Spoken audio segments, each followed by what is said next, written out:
Hello, എല്ലാവർക്കും മറ്റൊരു വീഡിയോയിലേക്ക് സ്വാഗതം. ഇന്ന് നമ്മൾ നോക്കാൻ പോകുന്നത് area and circumference of circle അഥവാ വൃത്തത്തിൻ്റെ പരപ്പളവും ചുറ്റളവും എങ്ങനെ കണ്ടുപിടിക്കാമെന്നാണ്.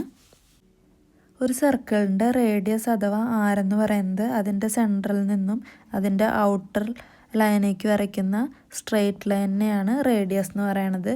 ഇനി ഡയാമീറ്റർ അഥവാ വ്യാസം എന്ന് പറയുന്നത് അതിൻ്റെ ഔട്ടർ ലൈനിൻ്റെ ഒരു പോയിന്റിൽ നിന്നും മറ്റൊരു പോയിന്റിലേക്ക് സെൻറ്ററിലൂടെ വരയ്ക്കുന്ന ഏറ്റവും വലിയ സ്ട്രെയിറ്റ് ലൈനെയാണ് ഡയാമീറ്റർ എന്ന് പറയുന്നത്.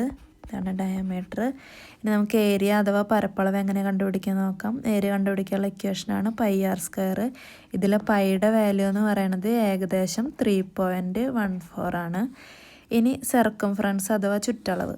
നമ്മൾ ട്രയാങ്കിളിൻ്റെയും അതേപോലെ റെക്റ്റാങ്കിളിൻ്റെയൊക്കെ ചുറ്റളവിനെ പറയുന്നത് പെരിമീറ്റർ എന്നാണ്.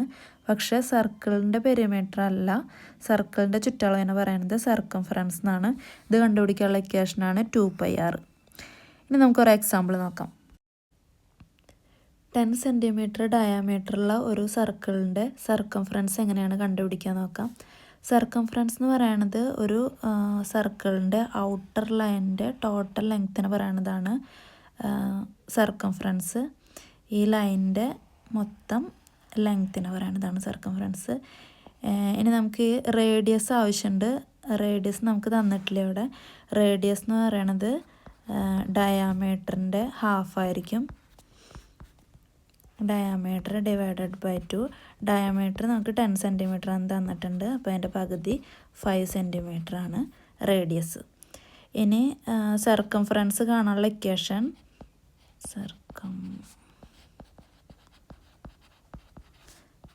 2πr ആണ് സർക്കംഫറൻസ് കാണാനുള്ള ഇക്വേഷൻ.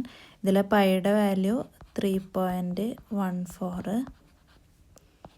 അപ്പോൾ 2 × 3.14 × 5 സെൻറ്റിമീറ്റർ. അപ്പോൾ ആൻസർ 31.4 സെൻറ്റിമീറ്റർ.